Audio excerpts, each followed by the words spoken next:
Many of the Mariupol residents who have not been able to safely evacuate lack food, water, electricity, and medical care. Uncollected corpses lie on city streets. Yesterday's strike on the Mariupol theater, which reportedly served as a bomb shelter for displaced civilians, adds to the list of attacks against civilian structures.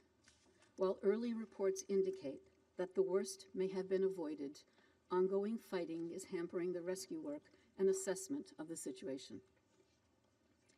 Mr. President, the devastation and suffering in Mariupol and Kharkiv raises grave fears about the fate of millions of residents of Kiev and other cities facing intensifying attacks. International humanitarian law is crystal clear. Civilians are entitled to protection against the dangers arriving from military operations. Direct attacks on civilians are prohibited. Yet, the magnitude of civilian casualties and the destruction of civilian infrastructure in Ukraine cannot be denied. This demands a thorough investigation and accountability. Mr. President, the priority for the UN and its partners is to reach the people trapped by the ongoing shelling, including in eastern Ukraine. To that end, we continue to scale up our operations on the ground as circumstances permit. The needs of the population are growing by the day. The UN calls for safe passage for civilians from and humanitarian supplies into encircled areas. We are grateful to neighboring governments for their generosity in receiving refugees and enabling the provision of assistance to Ukraine. The UN is requesting all donors to fast-track funding against pledges made toward the Ukraine flash appeal. The appeal, which seeks $1.1 billion to help 12 million people in need, is 36% funded. Mr. President, UNDP projects that 90% of the Ukrainian population could be facing poverty and extreme economic vulnerability should the war continue, setting the country and the region back decades and leaving deep social and economic scars. As the Secretary General highlighted, dangerous ripple effects of the conflict are already being felt across the globe. Russia and Ukraine represent more than half of the world's supply of sunflower oil and 30% of the world's wheat. Food, fuel, and fertilizer prices are skyrocketing. Supply chains are being disrupted. All of this is hitting the poorest the hardest and potentially creating instability around the globe. The Secretary General announced on 14 March the establishment of a global crisis response group on food, energy, and finance to lead an effort with member states to deal with the complex fallout of the war. The Deputy Secretary General will lead an interagency steering committee with partners to oversee this effort. Mr. President, the Secretary General welcomes all ongoing diplomatic contacts. He remains actively engaged with leaders who are trying to bring about an end to this war. There will be no winners to this senseless conflict. The tremendous loss it is causing, on the other hand, is heartbreakingly clear. And it is going to get much, much worse the longer the fighting continues. The Secretary General urges intensified and coordinated political efforts for an immediate cessation of hostilities. There must be a meaningful, sustained political process to enable a peaceful settlement. The lives of millions of Ukrainians and the peace and security of the entire region and possibly beyond depend on it. Thank you, Mr. President. أشكر السيدة دي كارلو I على thank Ms. De إحاطتها. Carlo for her briefing. أعطي الكلمة I now الآن give the للسيد floor to رؤوف Mr. مازو. Raouf Mazou. Mr. President, it has been less than 3 weeks since High Commissioner Grandi addressed this council. Within this short time span, the number of refugees from Ukraine in the neighboring countries has risen exponentially from the then 520,000 to over 3.1 million today, in what has become the fastest growing refugee crisis in Europe since World War II. With close to 2 million refugees from Ukraine, Poland has, in a matter of a few weeks, become one of the largest refugee hosting countries in the world. Some 490,000 people have fled to Romania, 350,000 to Moldova, 280,000 to Hungary, and 228,000 to Slovakia. Hundreds of thousands have now reached other European countries. A sizable number of people have also moved to the Russian Federation and to a smaller extent to Belarus. We are humbled by the remarkable resilience of the refugees, many of whom have left their home with next to nothing, and by the extraordinary hospitality of the host authorities and host communities.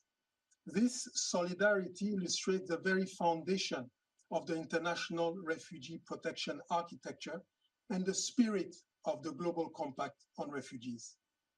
The acts of compassion, humanity, and kindness we now witness daily bring hope and brighten an otherwise very grim reality. We strongly commend the governments of receiving countries for keeping their borders open to all those fleeing Ukraine, including third country nationals who must continue to be received without any discrimination. The robust response that these countries have mounted from scratch in an extremely short period of time is truly impressive. We are heartened by the bilateral and other support extended to the principal refugee hosting countries and the funding committed to us so far in support of the $1.1 billion US dollar flash appeal for the response inside Ukraine and for the $550.6 million US dollars towards the UNHCR-led regional refugee response plan, both launched on the 1st of March. The outpouring of support from the private sector and individuals who have jointly provided some 2/3 of the funds raised for the response so far must be lauded. All international support to the response is coordinated under the refugee coordination model led by UNHCR, which has been established in Poland, Moldova, Hungary, Romania, and Slovakia, as well as in other countries in the region. The sum of collective expertise and support will be critical to help the refugee population and support host countries with shelter, emergency relief items, cash assistance, as well as mental health and psychosocial support. UNHCR has scaled up its response by deploying over 200 experts and established field presence in all countries. UNHCR staff on the ground undertake regular protection monitoring at the main border crossing points, reception centers, and other locations where refugee transit or gather. However, with the current pace of refugee outflows, the capacity of neighboring countries are being tested and stretched. We can and must do more to support, and we must do it now. As the situation evolves, UNHCR, in coordination with the host governments and partners, will assess the needs as necessary and is currently adjusting the regional refugee response plan. While some refugees transit through countries neighboring Ukraine, many also join families which have long settled in these countries. This is particularly the case in Poland, where with time passing and resources diminishing, the number of refugees needing integration will rise. They and the state which hosts them will need support to ensure their inclusion in all sectors of public life, health and education, access to labor and other services. With EU host countries receiving support from the rest of the Union, we are particularly concerned about the situation in Moldova, where over 350,000 people have arrived. This refugee crisis comes on top of pre-existing challenges. It is therefore crucial that sufficient resources are made available quickly to support the government's response. As critical as it is, funding is only one of the many forms of support that are urgently needed. We commend the recent launch of the EU Solidarity Platform, designed to ease the pressure on the countries neighboring Ukraine through transfers of vulnerable refugees to the other EU member states. We are grateful to those member states that have already made concrete pledges to transfer refugees from Moldova and encourage others to join this initiative, which constitutes a remarkable and innovative example of responsibility sharing in line with the key tenets of the Global Compact on Refugees. In addition, the EU activated for the first time in its history the Temporary Protection Directive, which enables refugees, asylum seekers, and stateless persons to arriving in Ukraine to quickly regularize their legal status, alleviating pressure on asylum systems. It shall also enable refugees to find work, access services, and benefit from social protection. Such temporary protection has also been announced by the governments of the United States, Canada, Switzerland, Brazil, and others. Mr. President, I wish to further highlight that 90% of the refugees fleeing Ukraine are women and children, indicating the heightened risk of gender-based violence and other forms of exploitation and abuse, including trafficking. As the Secretary General said, for predators, human traffickers, and human traffickers, war is not a tragedy, it is an opportunity. We are deeply concerned about media reports of incidents of gender-based violence and trafficking, and are supporting the efforts of government in scaling up prevention and risk mitigation measures, including through the Stay Safe campaign aimed at awareness raising and provision of information to refugees. As part of UNHCR's leading role in coordinating the UN refugee response, we have also deployed experts in PSEA coordinators to support the government's response in several refugee hosting countries. Mr. President, since the early days of this crisis, UNHCR committed to stay and deliver in Ukraine, and this is what we have done. Allow me to take this opportunity to express our deepest gratitude and admiration for our colleagues who have remained in Ukraine, but also to the whole humanitarian community. We believe that at least 2 million people have been forced to flee within Ukraine. Close to 13 million people have been affected in the hardest hit area, hardest hit by the war in Ukraine.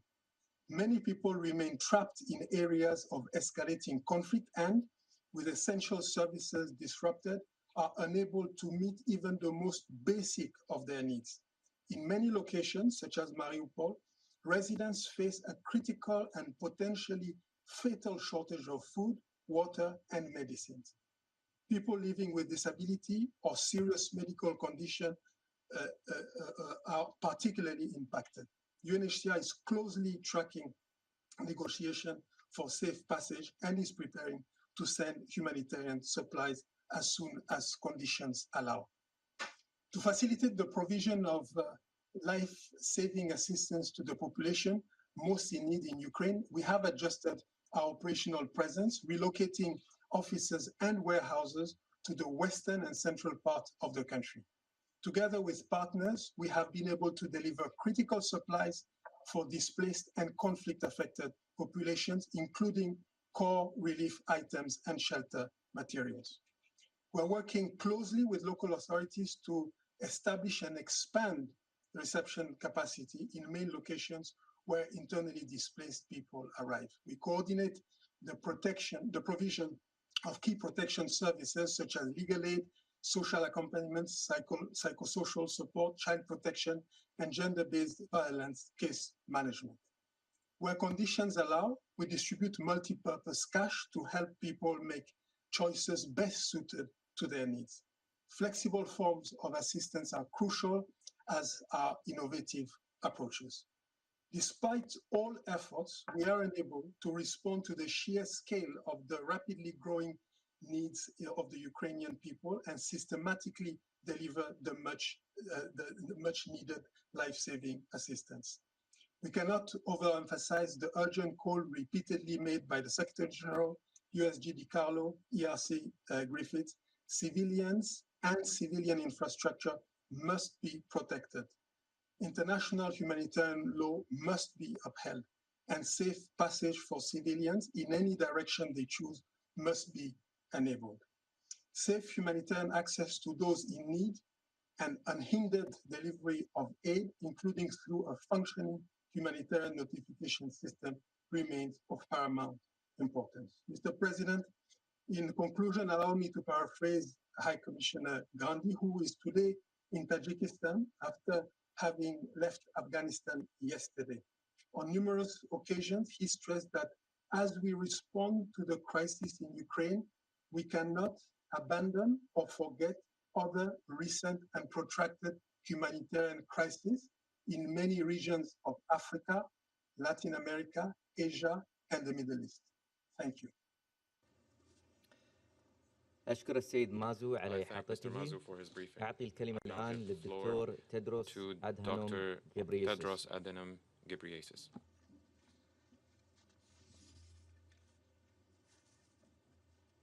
Mr. President, Excellencies, dear colleagues, good afternoon, and thank you for the opportunity to address it today. The war in Ukraine is having a devastating consequence for the health of Ukraine's people, consequences that will reverberate for years or decades to come. There is severe disruption to health services and access to basic commodities as a result of widespread destruction of infrastructure, including health facilities. WHO has verified 43 attacks on healthcare, with 12 people killed and 34 injured, including health workers. In any conflict, attacks on healthcare are a violation of international humanitarian law. They deprive people of urgently needed care and break already strained health systems. The disruption to services and supplies in Ukraine is posing an extreme risk to people with cardiovascular disease, cancer, diabetes, HIV, and TB, which are among the leading causes of mortality in Ukraine. Displacement, poor shelter, and overcrowded living conditions caused by the conflict are likely to increase the risk of diseases such as measles, pneumonia, and polio. Services for mental health and psychosocial support are urgently needed to help people cope with the effects of the war. There are more than 35,000 mental health patients in Ukrainian psychiatric hospitals and long-term care facilities, which are facing severe shortages of medicines, food, heating, blankets, and more. The war is also exacerbating the impact of the COVID-19 pandemic in Ukraine. With just 1/3 of the adult population fully vaccinated, this increases the risk of large numbers of people developing severe disease. Critical shortages of oxygen will have an impact on the ability to treat patients with COVID-19 and many other conditions. At least 8 facilities for producing and storing liquid oxygen have now closed. And we're seeking ways of accessing oxygen from neighboring countries and ways to deliver it safely to where it's needed. WHO is on the ground, working with the Ministry of Health and partners to support health workers and the health system to provide care to meet immediate health needs. So far, We have sent about 100 metric tons of medical supplies, including oxygen, insulin, surgical supplies, anesthetics, and blood transfusion kits, enough for 4,500 trauma patients and 450,000 primary healthcare patients for 1 month. Other equipment, including oxygen generators, electrical generators, and defibrillators, have also been delivered, and we're preparing to send a further 108 metric tons. We have now established supply lines from our warehouse in Lviv to many cities of Ukraine, but challenges with access remain. We need unfettered access. We have critical supplies ready for UN joint convoys to enter difficult areas, but so far we have not been successful. Today, for example, the UN convoy to Sumy that included a WHO truck carrying critical medical supplies was unable to enter. Loads ready for Mariupl remain in staging areas and cannot proceed.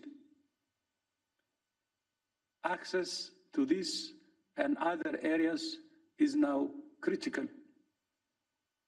To support Ukraine's health system, WHO is coordinating the deployment of 20 emergency medical teams consisting of experts from many countries to deliver care across a range of disciplines in Ukraine and neighboring countries, which have been generous in welcoming refugees but are struggling to meet their needs, as my colleagues earlier said. Those needs are immense and include continuity of care for basic illnesses, as well as more complex issues like cancer and renal dialysis, maternal and child health, HIV and TB, sexual and reproductive health, and mental health. Refugees and many of those who remain in Ukraine are already very vulnerable, especially women and girls. Protecting them from abuse and exploitation of all kinds must be a top priority for hosting governments and for all international organizations.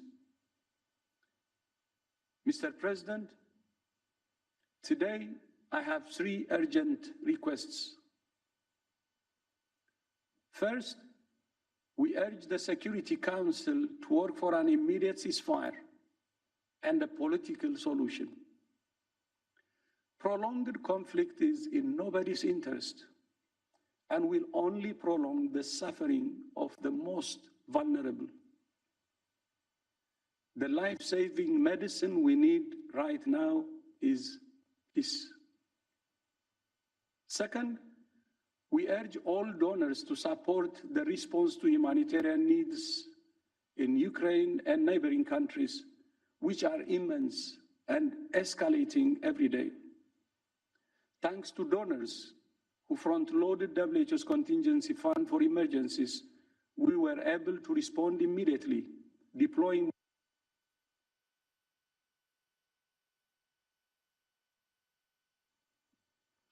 these funds were supplemented by additional funding from the UN Central Emergency Response Fund, CERF. However, to sustain the response, we call on donors to fully fund the United Nations Emergency Appeal. As the Undersecretary General said, it's only 36% so far funded. We thank those donors who have already pledged funding to meet the needs of people in Ukraine. And third, although Ukraine is rightly the focus of the world's attention, I urge you not to lose sight of the many other crises in which people are suffering. In Afghanistan, more than half the population is in need, with widespread malnutrition and a surge in measles, among many other challenges.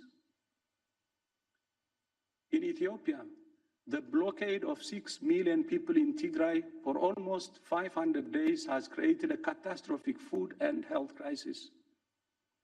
In the Syrian Arab Republic, more than 12 million people are in need of health assistance, almost half of them children. And in Yemen, roughly 2/3 of the population, more than 20 million people, are estimated to be in need of health assistance. Mr. President, in every case, the only solution is peace. I repeat, in every case, the only solution is peace.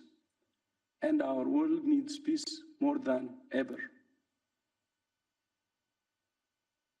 As if COVID is not enough, to have a devastating war like this is dangerous for the world. I thank you, and back to you. أشكر الدكتور I غبريسوس thank على Dr. إحاطته. Ghebreyesus for his briefing. أعطي الكلمة الآن لأعضاء And give the المجلس floor now الراغبين to في those الإدلاء council ببيانات. members who wish to make statements. أعطي الكلمة I give the floor to the لممثلة representative الولايات of the المتحدة. United States. Thank you, Mr. President, and thank you to the briefers for your briefing today. Just 3 weeks ago, Russia launched its unprovoked, unjustified, unconscionable, full-scale invasion into Ukraine and assault on democracy. Now over 3 million refugees have fled the country, creating a devastating humanitarian crisis felt around the world. These refugees are mostly women and children. They stuffed their lives into backpacks and left their homes and everything they knew behind. Today, many of them know that their apartment buildings and streets have been bombed to rubble. And the horrors continue for those who remain in Ukraine. We just heard from the WHO DG that 43 hospitals have been attacked by Russia. 43 hospitals and health facilities. AP reporters on the ground showed the world a mass grave in Mariupl, a narrow trench filled with the bodies of children. Yesterday, Russian forces dropped a powerful bomb that hit a Mariupl theater where hundreds of civilians were hiding. The Russian word for children was written outside the theater, both front and back, in large white letters that could have been seen from the sky. Yet Russian forces bombed it anyway. Local officials have told families to leave their dead relatives lying outside on the streets, exposed to the world, because it is simply too dangerous with the bombs and shellings to hold funerals. I just met with Ukrainian civil society leaders. They reported that people standing in a bread line, trying to get food to feed their families, were shot dead by Russian soldiers. They reported terror, the terror that Russia is inflicting across Ukraine on the Ukrainian people. Russia will be held accountable for its atrocities. There's only one way to end this madness. President Putin, stop the killing, withdraw your forces, leave Ukraine once and for all. Yesterday, I listened to President Zelensky's speech to the United States Congress, and I was so moved by his words, his bravery, and his calls for help and for peace. Immediately afterward, President Biden announced another $800 million in security assistance to help Ukraine defend itself. That's more than $1 billion in the past week alone. We're not doing this by ourselves. Our allies and partners are fully committed to surging assistance to the Ukrainians. And we are grateful to all of our allies and partners who have opened their borders and their hearts and welcome Ukrainian refugees. We're also going to continue to provide humanitarian relief to support people within Ukraine and those who have been forced to flee, including the $186 million in additional assistance that Secretary Blinken announced on Tuesday. Here at the United Nations, we believe the best way to address the humanitarian crisis is through a resolution in the UN General Assembly.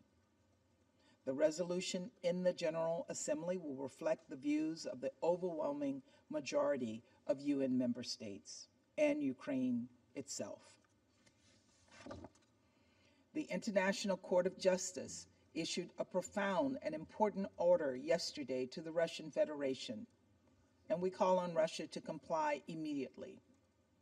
Russia has clearly violated international law by violating the sovereignty and territorial integrity of Ukraine. Russia's brutal tactics have killed civilians, medics, and some of the journalists who have been showing us all the truth of this war. Russia has attacked so much of what we hold sacred, and everything the United Nations stands for. Russia's actions must be condemned in no uncertain terms. As President Biden said, Ukraine will never be a victory for Putin. No matter what advances he makes, no matter whom he kills or what cities he destroys, Ukraine will never be a victory for him. The United States stands with Ukraine and the Ukrainian people, and we will do everything in our power to end this tragic, unnecessary war. Thank you. أشكر ممثلة الولايات I thank المتحدة the على representative بيانها of the United وأعطي الكلمة States for her لممثل statement ألبانيا. and give the floor to the representative of Albania. Thank you, Mr. President. Thank you, Rosemary, for your clarity and the very valuable information you provide every time you come to brief the Council. Thank you, Mr. Mazou and Director General Ghebreyesus, for your sobering information. Dear colleagues, 3 weeks into this unprovoked, unjustified, illegal, and deadly aggression by Russia, and the terrible facts are hardly surprising since anticipated nearly to the detail. Massive casualties among civilians, mass graves, widespread destruction of civilian infrastructure, ruined homes, schools, and hospitals, lives blown away by bombardments, children's dreams teared into smoke. There is no need to describe this devastating situation. Yet, as we just heard, and by the top UN representatives, not by the so-called West hysteria, is soul-wrenching and coincides with the shocking media reports on the horrors of the war and the misery unleashed upon Ukraine for no reason. I will maybe just recall the summarizing words of the Secretary General when he said 2 days ago, Ukraine is in fire and is being decimated. Guess by who? Over 3 million refugees in only 3 weeks, more than the entire population of my country. Some 2 million people displaced internally, 12 million people affected in the areas hardest hit by the war.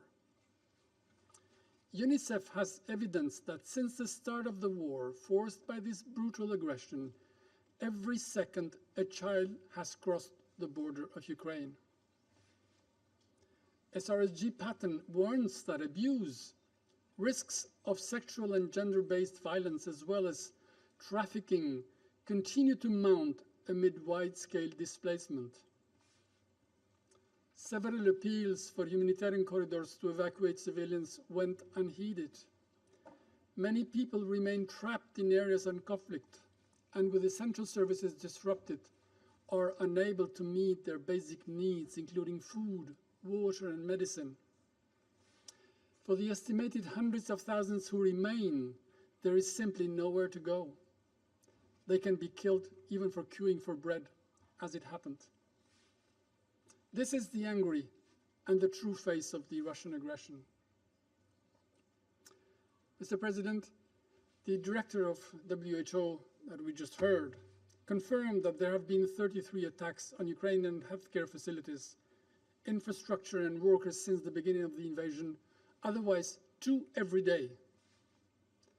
There are, unfortunately, nearly a dozen conflicts in the world today. Out of 89 attacks on health system around the world this year so far, 33 have been only in Ukraine.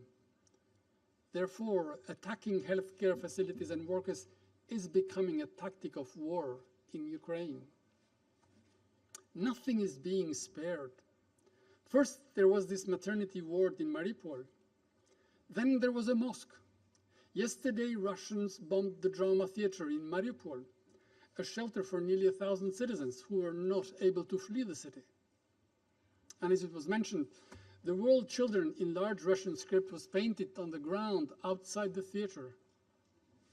Everything must be bombed. Despite this grueling picture, the main news is not just what I said. The main news is that Ukraine is holding on, that Ukraine is resisting, that Ukraine is winning and Russia is deep in the mud. On the ground, morally, legally, and internationally. And we know now that for Russia to win this war of choice, it has to Grozny the entire Ukraine. It has to Aleppo all its cities. It has to Mariupol everything there. And even after that, we will be told here again that it's not their fault. C'est la faute à Voltaire. Mr. President, Ukraine won yesterday the first legal victory at the International Court of Justice. ICJ, the guardian of international law, ruled that there was no evidence to support Russian claims that Ukraine was committing genocide in the Luhansk and Donetsk. The court called for immediate suspension of any kind of military operations by Russia and entities, organizations, or persons under its control. So the question is, will Russia respect the court's order, or will it unplug and cancel itself completely, entirely, from the international law? Mr. President, beyond the human toll, the infrastructure and residential deliberate destructions and large-scale humanitarian crisis, there is another major crisis, the economic impact of the aggression. UNDP has warned that every day of delayed peace will accelerate a free fall into poverty in Ukraine. UNDP again projected yesterday that 90% of the Ukrainian population could be facing poverty and extreme economic vulnerability should the war deepen. In the event of a continuing protracted war in Ukraine, almost 1/3 of the population will fall below the poverty line, and a further 62% will be at extreme risk of falling into poverty within the next 12 months. It warned, again, the UNDP, that 18 years of social economic achievement could be lost. And this would set the country, an entire region, back decades, leaving deep social and economic scars for generations to come. Who in this room or outside it believes then a single word from Russia about SDGs, about Agenda 2030, because these terrible effects will not only be felt in Ukraine, but in the entire world? Mr. President, Russia has proposed a text for a humanitarian resolution. We think it is wrong. It is worst. It's a mockery of proportions, a move worth of the Guinness record of hypocrisy. Russia cannot shoot first and then come disguised as a doctor. The only way to minimize humanitarian consequences for the Ukrainian population is simple. Russia has to stop the war, withdraw its troops, and go home. No one should get confused by a text just because it is called humanitarian, when the only aim is to provide cover for the war. So colleagues, don't fall for the new clothes of the emperor. The Russian aggression is naked out there. Thank you. أشكر ممثل ألبانيا I على thank بيانه the وأعطي representative الكلمة of لممثلة Albania المملكة and give the المتحدة. floor to the representative of the UK. Thank Thank you, Mr. President, and I join others in thanking our briefers today as well. As we've heard, it's 3 weeks since we met in this chamber to make one final effort to avert a Russian invasion of Ukraine. It's 3 weeks since we were interrupted by the news that President Putin had abandoned diplomacy and chosen war. These have been 3 devastatingly long weeks for the people of Ukraine, for the 3 million people who have fled, and for those who have stayed. As we heard from the UN, Russian forces are laying siege to populated cities and towns and indiscriminately shelling residential areas with high-impact weaponry, including cluster munitions. 43 healthcare facilities, including a maternity hospital, have been attacked, killing the most vulnerable and depriving civilians of access to medical assistance. And President Putin's war is causing suffering well beyond Ukraine's borders. Thousands of students, many from nations around this table, have been caught up in the violence.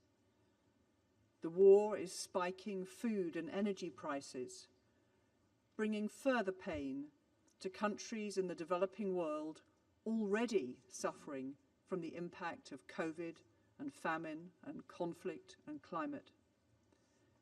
Millions of refugees have been taken in by countries across Europe. Mr. President, colleagues, 3 weeks since the start of Russia's invasion, one point should be clear in our minds. This is an unprovoked war of aggression waged by Russia. Russia is responsible for the suffering it has inflicted on Ukraine and beyond. Russia alone can end this war. 141 UN member states have unequivocally condemned Russia's illegal invasion. The International Court of Justice has issued a legally binding order requiring Russia to suspend military action in Ukraine immediately. This week, perversely, Russia tabled a resolution that, among other things, called for the protection of civilians, including women and children. This is cynical game playing in the face of human suffering. Just yesterday, in Mariupl, Russian forces reportedly targeted civilians taking cover from the onslaught, despite the word children written on the ground where they sheltered. If Russia really wanted to protect women and children, it would withdraw its troops from Ukraine and end this illegal invasion today. Thank you, Mr. President. أشكر ممثلة I المملكة thank the المتحدة representative على of بيانها the UK for her وأعطي الكلمة statement. لممثل I give فرنسا. the floor to the representative of France.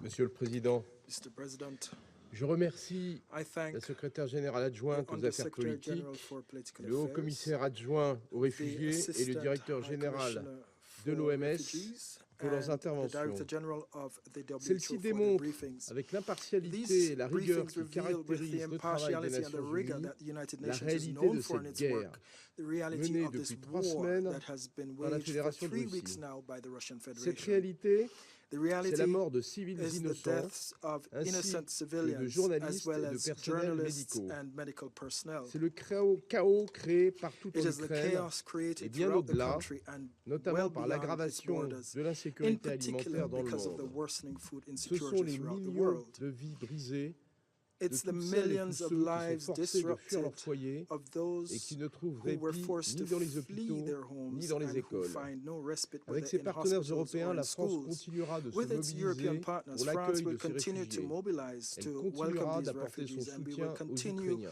to provide Elle a support to débloqué 100 Ukrainians, millions and to this d'euros end à we cette have fin.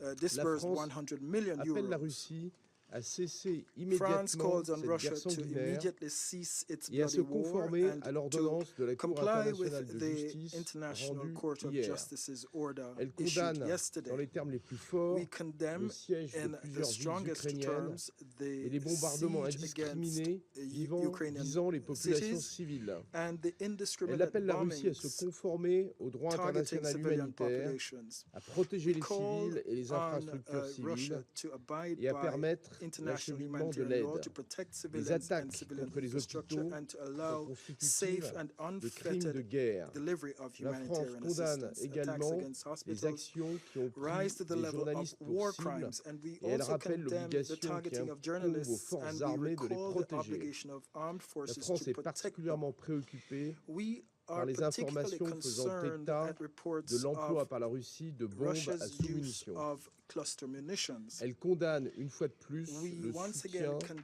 condemn régime biélorusse the apporte support à of the cette guerre Belarusian meurtrière. regime Elle dénonce for this l'utilisation par deadly la Russie offensive, and de we mercenaires, also notamment syriens, condemn the use by qui the ne Russian saurait Federation exonérer of la Russie mercenaries, de sa notably Syrian responsabilité. Celle-ci mercenaries. devra rendre This compte de ses crimes. Nous is saluons in no l'ouverture way d'une an enquête absolution of par le Russia bureau du and its procureur de la Cour responsibility. pénale The internationale. Russia must give an La account for France its crimes. dénonce enfin We le séisme de la welcome Russie qui the prétend à opening New of an York investigation by the se Office of the soucier de Prosecutor la of the situation ICC humanitaire en into the Ukraine, situation. France alors qu'elle en est la denounces the cause unique. cynicism of Russia, Le which projet de résolution claims russe to ne be trompe concerned at the personne. Il ne humanitarian doit pas être situation in soutenu. Ukraine, where it Le is, soutenir serait and yet donner it un is the only one blanc-seing à la responsible. Russie pour qu'elle poursuive cette guerre. Monsieur le Président, If we malgré les support their draft destructions et les resolution, souffrances, it would be giving la them the guerre en green light to Ukraine continue their war. a révélé Mr. une autre President, réalité. despite the destruction and Le suffering, the peuple war in ukrainien Ukraine fait also preuve d'une revealed another résistance reality. admirable. La France salue son The courage people of et Ukraine celui des are autorités showing ukrainiennes. admirable La communauté resistance, and we internationale est welcome their unie courage dans la and condamnation the de courage of their l'agression. authorities. De nombreux pays, dont la France, The international ont community is immédiatement pris united des in mesures its visant massive les autorités condemnation russes of et Russian les cercles aggression, and économiques many proches du countries, including pouvoir France, have pour les immediately taken priver measures des ressources targeting Russian et les authorities and the empêcher economic circles des close to moyens de Russian power poursuivre cette to guerre. cut off access to their Ces resources sanctions and to ont prevent déjà them from démontré leur continuing this war. efficacité et These sanctions have continueront à être already proved renforcées pour effective and enchérir will be le further coût de la strengthened guerre to jusqu'à make ce que it les more autorités russes expensive to renoncent à la wage this violence. war and Je vous until remercie, the Monsieur le Russian Président. authorities give up their. أشكر ممثل I فرنسا على thank the بيانه representative وأعطي of الكلمة France لممثلة for his إيرلندا. statement. I give the floor to the representative of Ireland. Thank you, President. I also would like to thank Under-Secretary General DiCarlo, Assistant High Commissioner Mazou, and Director General Dr. Tedros for their very sobering briefings. Their messages are grim, very grim. We commend all humanitarian organizations working to alleviate the man-made catastrophe being visited on Ukraine. President, the cause of this catastrophe is clear. 3 short weeks ago, as we sat in this very chamber, as the Secretary General pleaded for peace, the Russian Federation invaded Ukraine. Since then, we have witnessed wanton devastation in a sovereign, independent nation with no regard for human life. To date, over 3 million people have had to flee Ukraine, becoming refugees in neighbouring countries. We heard today 90% of those forced out of their homes and into uncertainty are women and children. Families torn apart. At least 2 million people are internally displaced, increasingly vulnerable and in need of immediate support. Ordinary people traumatized by a cruel and reckless war. Women and girls face heightened risk of being subjected to sexual and gender-based violence, including rape and trafficking. Their right to protection is being ignored. The destruction of the basic services all of us here at this table take for granted, food, water, sanitary systems, health and education, is having a devastating effect in Ukraine. Civilian casualties, we know, are in the thousands. Irish journalist Pierre Sachevsky was tragically killed alongside Ukrainian journalist Sasha Kushnova. They were both working to shine a light on Ukraine's plight. Our thoughts are with their families and every grieving and suffering Ukrainian family. Courageous journalists are showing the horrific impact of Russian aggression. I salute the free media putting their lives on the line to show us the truth. The humanitarian impact of this war is being felt around the world. It will affect the food security of countries heavily reliant on Ukrainian agricultural products, including in Africa, Asia, and the Middle East. It will cause severe harm far beyond the borders of Ukraine. President, I find it a damning indictment that this Council has to plead with the Russian Federation not to deprive civilian populations of food and water, not to deny them the basic infrastructure they need for daily existence, for survival.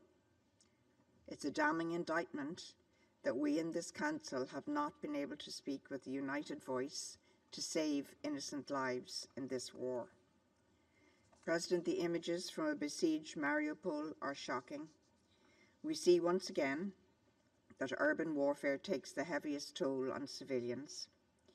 We deplore the targeting of healthcare facilities, doctors taken hostage, life-saving care interfered with by military forces. Last week's attack by Russian forces on a maternity hospital in Mariupol plumbed new depths, resulting in the death of a mother and her newborn baby, a baby that never had a chance. We have to ask how many more. The residents of Mariupol are now melting snow or siphoning water from heating systems to quench their thirst. They're cutting down trees for firewood for cooking and to stay warm in freezing night temperatures. The city's supermarkets emptied because the basic necessities of life cannot be safely brought into the city. It is chilling to think that the suffering forced on Mariupol may be visited on other Ukrainian cities. There can be no justification for this brutal aggression. It should never have been perpetrated. It must be stopped. Ireland calls on the Russian Federation to comply with its obligations to protect civilian healthcare facilities and medical and humanitarian personnel. It must facilitate the safe passage and unhindered delivery of humanitarian assistance, including medical and food supplies. Whatever is agreed or not agreed on humanitarian corridors or other measures, civilians and civilian infrastructure must be protected under international humanitarian law. This applies both to those who choose to leave and those who choose to remain. Surely, the most basic respect for human life must mean something to the aggressor even now. Let's be clear, the provision of humanitarian assistance is not dependent on a ceasefire. It is dependent on those bombing cities doing the right thing in accordance with their obligations. President, attacks directed against civilians and civilian objects, indiscriminate attacks and disproportionate attacks are all prohibited under international humanitarian law. Ireland remains gravely concerned by the humanitarian harm arising from use of explosive weapons in populated areas in Ukraine. There have been reports of the use of cluster munitions and thermobaric weapons by Russian military forces. These weapons cause mass casualties. They pose great risk for civilians when deployed in urban areas, including long after fighting has ceased. Their use is unconscionable. Equally, any use of white phosphorus against civilians or civilian infrastructure is abhorrent and contrary to international law. President, not only is Russia's war in Ukraine morally wrong, it is illegal. Yesterday, in granting Ukraine's request for provisional measures against the Russian Federation, the International Court of Justice was clear, it was emphatic. Russia must immediately suspend the military operations in Ukraine. In light of the court's decision, which is binding on the Russian Federation, which it cannot ignore, Ireland once again calls on the Russian Federation to comply with its obligations under international law and immediately end its aggression, unconditionally withdraw its forces from the entire territory of Ukraine, and refrain from further threat or use of force of any kind against Ukraine or any other member state. President, colleagues, for 3 long weeks, diplomacy has proved unavailing. For 3 long weeks, the world has watched this war with horror. Yet, we believe there is still a chance for peace. We urge the Russian Federation to do the right thing and commit to the diplomatic path in good faith. It is never too late to do the right thing. Thank you. أشكر ممثلة إيرلندا على بيانها وأعطي الكلمة لممثلة النرويج. Thank you, President. I join others in thanking briefers for their sobering presentations. 3 weeks ago, Russia launched its military aggression and invaded Ukraine. And since the start of the war, a Ukrainian child has become a refugee almost every second. Over 3 million civilians have crossed the borders into neighboring countries seeking protection, and over 2 million people are displaced inside Ukraine.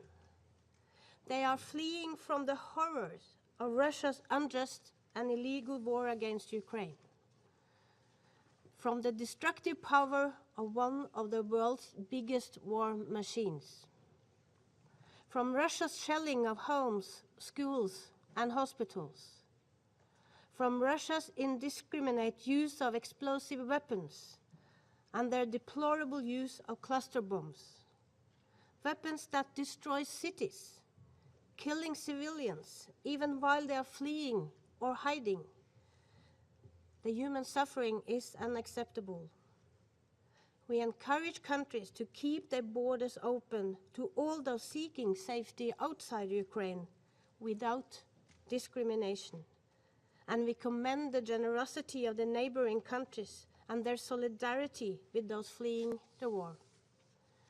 Many of those fleeing are in a vulnerable situation, as we heard from Dr. Tedros, at risk of sexual and gender-based violence, trafficking, and other forms of exploitation. Traumatized children and adults in need of mental and psychosocial support. We encourage the humanitarian organization to give priority to these issues in their response. President, civilians must be protected at all times, and humanitarian and medical workers must also be protected and allowed safe, rapid, and unhindered access to people in need. The protection of civilians and humanitarian access are not a matter of choice. They are legal obligation under international humanitarian law, obligation which must be respected. And those responsible for violation must be held accountable. President, Russia's war is causing despair and suffering with global implication. Russia is responsible for the increased food prices and higher risk of food insecurity that many countries now face. Russia's war against Ukraine will further exacerbate humanitarian crisis, death, and disaster for people across continents. Russia, and Russia alone, bears the sole responsibility for the war and humanitarian crisis. Russia must stop its military aggression against Ukraine. Russia must comply with the order by the International Court of Justice to immediately suspend its military operation in Ukraine. If Russia cares about the humanitarian suffering this war is causing, then Russia should stop its senseless and illegal war. The Russian draft resolution has no credibility. It will not stop the war and the suffering. We echo the call of the Secretary General that political dialogue, negotiation, and mediation are the only way forward. We need to see genuine talks that translate into concrete results on the ground, and they must be inclusive.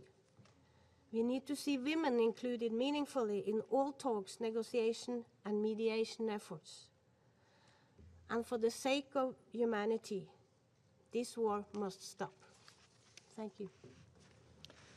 أشكر ممثلة النرويج على بيانها وأعطي الكلمة لممثل I الهند. thank the representative of Norway, and India has the floor.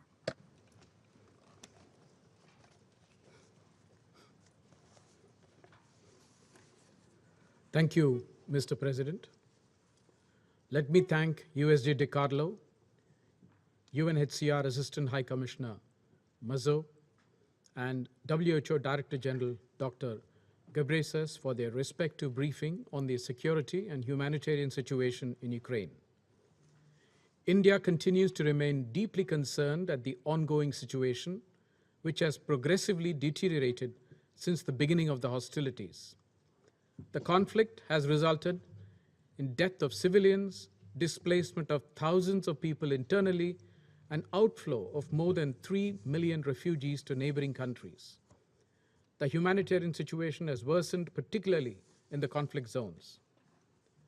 There is an urgent need, therefore, to address the humanitarian needs of the affected population.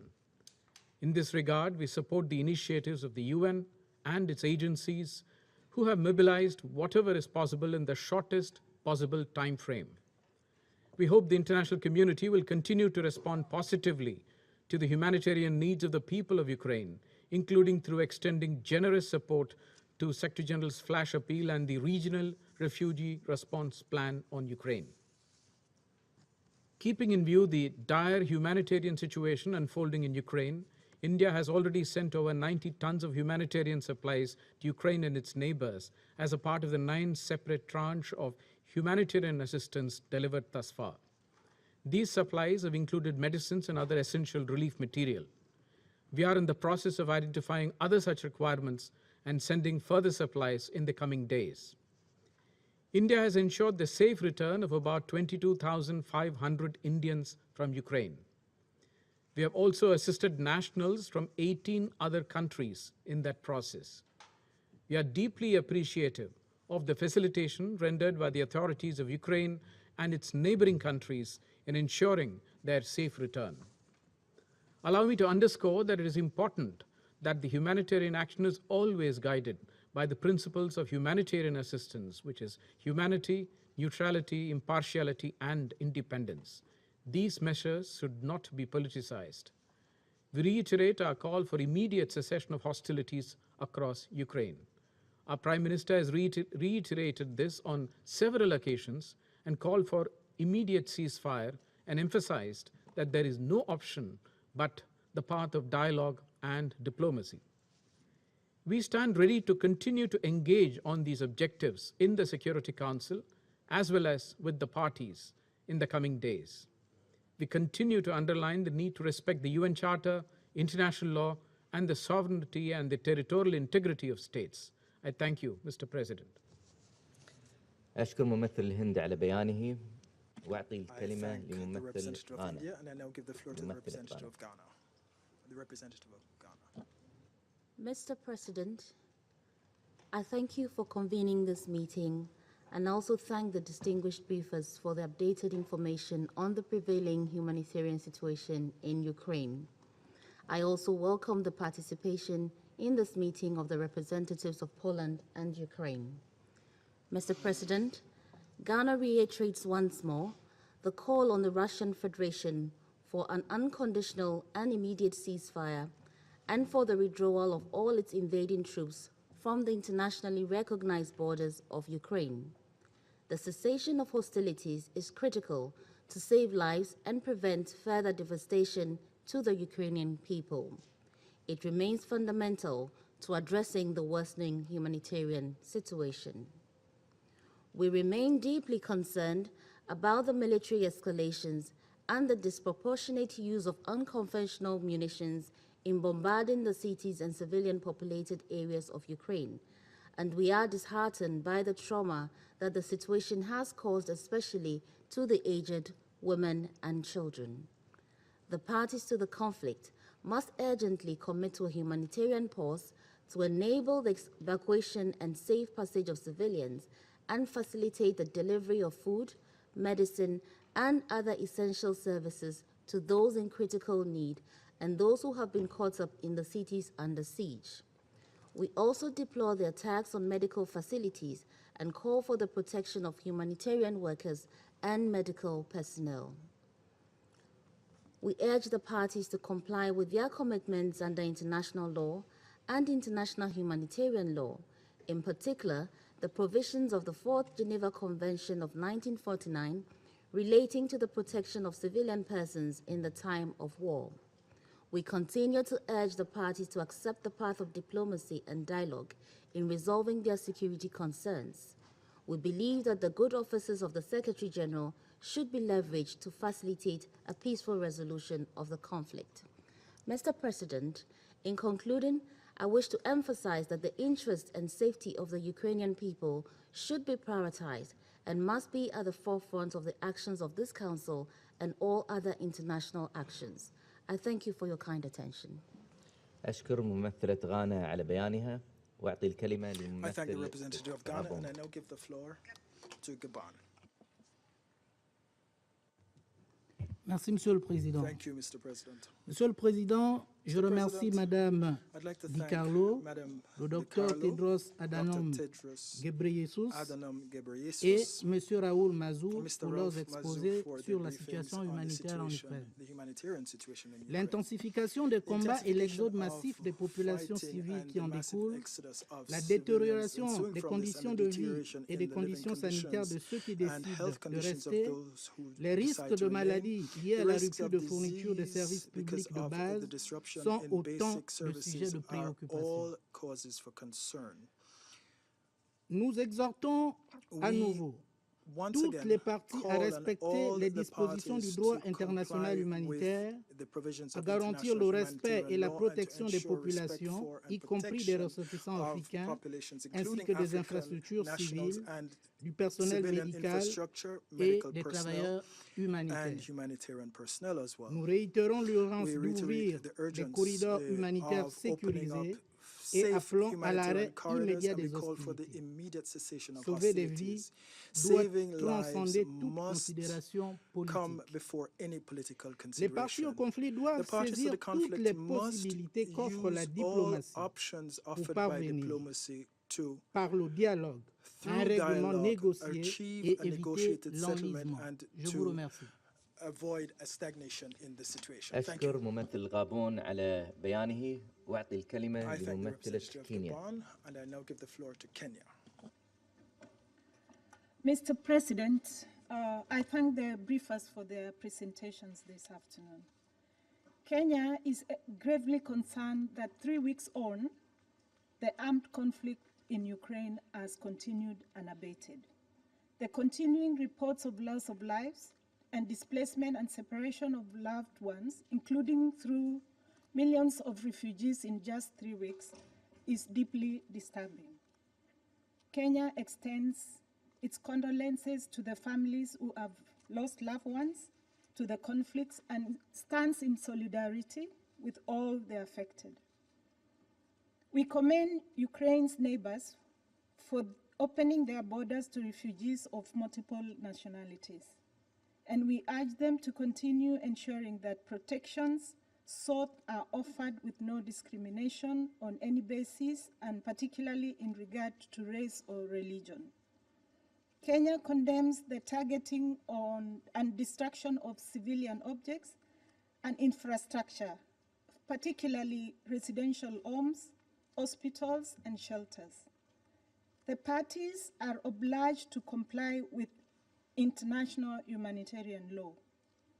We remind that civilians, including foreign nationals in Ukraine, are not party to the conflict and must not be a target. In this regard, all actors, including the parties, must consider to prioritize the safety and interest of civilians in accordance with international humanitarian law. The imperative to ensure that humanitarian passages are open and functioning in all times cannot be overstated. We believe that there is an urgent need for humanitarian resolution that reflects the unity and the resolve of this Council to assist the people of Ukraine. Ultimately, the only way out of this crisis is an immediate and unconditional cessation of the military campaign. We urge the parties to do this to allow humanitarian assistance to flow and create room for diplomacy and constructive dialogue, including through the good offices of the UN Secretary General, towards a sustainable political solution. We underscore the need for an urgent resolution of this armed conflict. Its impact is already being felt through increased food prices, fertilizer, oil, and other essentials by multiple countries. If it is not quickly prevented, this trend, including the added effects of unilateral sanctions, will aggravate state fragilities and fuel ongoing conflicts across the world, especially in the global south. In closing, Mr. President, Kenya restates its recognition of the sovereignty, territorial integrity, and the political independence of Ukraine. I thank you. أشكر ممثلة كينيا على بيانها وأعطي I الكلمة thank the لممثل representative of البرازيل. Kenya, and I now give the floor to the representative of Brazil. Thank you. Mr. President, at the outset, I would like to thank for their briefings Ms. Rosemary De Carlo, the WTO Director General Tedros Ghebreyesus, and Mr. Raouf Mazou from UNHCR. As the conflict in Ukraine lingers on, the dire humanitarian situation in the region is further deteriorating. Brazil is deeply concerned with the growing number of civilian casualties, including children, as well as the increasing flows of refugees and internally displaced people. According to some estimates, the number of people impacted by the conflict is around 18 million, of which more than 6 million are internally displaced and nearly 3 million people have fled Ukraine. The destruction of infrastructure has caused food shortages, energy outages, and intermittent communications. Under these circumstances, supply chains have been disrupted. The access to medical facilities is impaired. Medical supplies are running low, their distribution is uncertain, and some stockpiles are out of reach due to military operations. Hospitals and medical personnel are struggling to provide care to the sick and wounded. In response to the most pressing needs for humanitarian assistance, the Brazilian government has sent last week a donation encompassing water purifiers, around 9 tons of foods, and half a ton of medical items, totaling approximately 20,000 items donated by the Brazilian Ministry of Health. With the assistance of the Embassy of Brazil in Warsaw, the supplies were landed at that capital and delivered to Ukraine in coordination with the country's authorities. The international community must come to the assistance of the people most in need, not only those directly afflicted by the hostilities in Ukraine territory, but also refugees in the neighboring countries. We commend the World Health Organization for its work to ensure the delivery of health supplies to Ukraine and its neighboring countries. The availability of medical personnel, medicines, and health equipment is crucial to meet the urgent needs of those sick and wounded. At this moment, Ukraine's health system is under critical pressure to cope with the demands for assistance from the many victims of this conflict.